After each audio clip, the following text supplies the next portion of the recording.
Hello children, let's continue with the chapter Real Numbers of Standard 10th. Now we are going to start with the next topic, that is revisiting irrational numbers. We have studied about irrational numbers in Standard 9th. We have studied that root 2, root 3, root 5 etc. are all irrational numbers. Now this year we are going to prove all these things. Beforehand, let's study another theorem. I read the statement. It is, let P be a prime number. If P divides A square, then P divides A, where A is a positive integer. Let me take an example. Let my prime number P be equal to 3. Now children, the statement is if P divides A square. Let me take A square as 81, as A square is a square number. So, as my statement is P divides A square, we know that 3 can divide 81. Then P divides A. So, A in our case is 9. So, we can easily say that RP, that is 3, divides 9 also, where A is a positive integer. So, I read the statement once again. Let P be a prime number. If P divides A square, then P divides A, where A is a positive integer.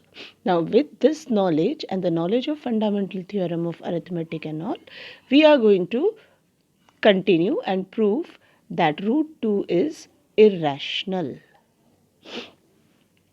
Now, there is a method in mathematics of proving a statement known as the method of contradiction. In this method, we consider the exact opposite of the given statement that is to be proved. Here in our case, we have to prove root 2 to be irrational. Therefore, we will consider the root 2 to be rational. So, my first statement reads as, let us assume on the contrary that root 2 is rational. Then, the usual definition of rational number, we are going to use it out here. It says there exists integers r and s not equal to 0, such that root 2 is equal to r upon s. Here r and s may have a number that is common factor of both other than the number 1. In such case, we reduce r and s to its lowest term. That is how we are getting root 2 as equal to a upon b. So the statement goes as, if r and s have common factor other than 1, then let us divide them by the common factor such that root 2 equal to a upon b. Now a upon b have only the number 1 as the common factor, and hence a and b will be known as co-prime. Now with this, let us proceed. We are now solving it mathematically. We have transposed b to the other side. So the next statement reads b root 2 equal to a. Next we are squaring both sides. So left hand side becomes 2b square, right hand side becomes a square. Now we are representing this statement as statement number 1. Here a square is actually written as 2 multiplied by b multiplied by b. That means 2 and b are the factors of a square. So we can say that 2 is able to divide a square. And if 2 can divide a square, 2 will divide a also. We have just studied that theorem. Now this 2 divides a is our statement number 2.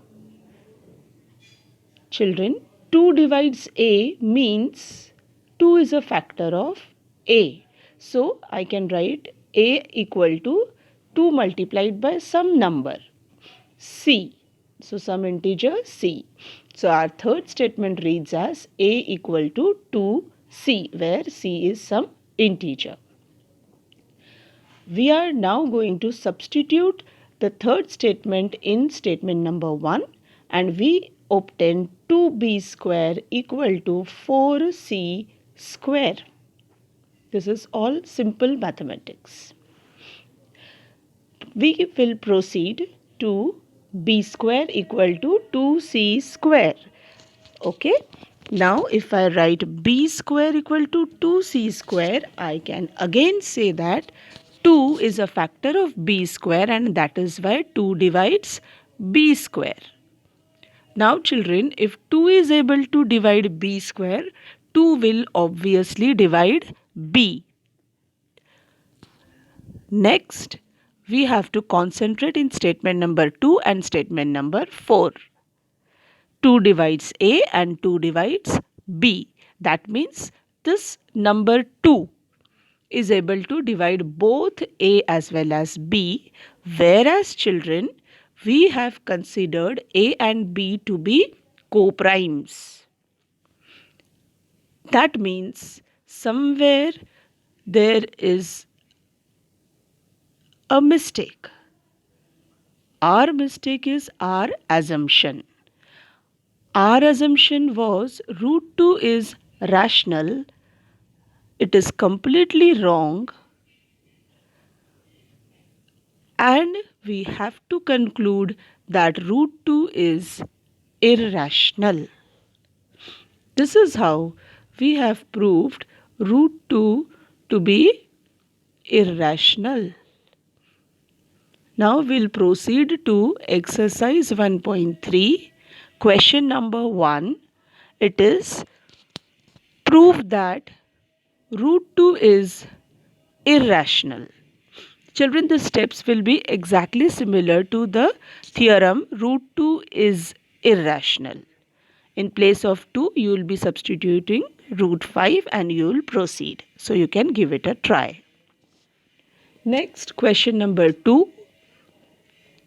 Prove that 3 plus 2 root 5 is irrational. Again, we are going to use the method of contradiction, and that is why we have considered 3 plus 2 root 5 as a rational number. And if it is a rational number, it can be equated to A upon B, where A and B are co-primes and B will not be equal to 0. So, we obtain a statement 3 plus 2 root 5 equal to A upon B. Now, we will be taking all the rational numbers on one side. So, we have transposed 3 to the other side and we have obtained the statement 2 root 5 equal to A upon B minus 3. We'll transpose 2 again on the other side and we obtain a statement that is root 5 equal to 1 upon 2 bracket starts A upon B minus 3 bracket complete. Now, if we study this particular statement, the left hand side of the statement is irrational number, whereas the right hand side of the statement is rational number, which is not at all possible. That means it is a contradiction. And the contradiction is because of our wrong assumption. So we conclude that 3 plus 2 root 5 is irrational. Let us proceed to question number 3. Prove that the following are irrationals.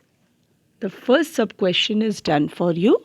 Similarly, you can give it a try for sub-question 2 and 3.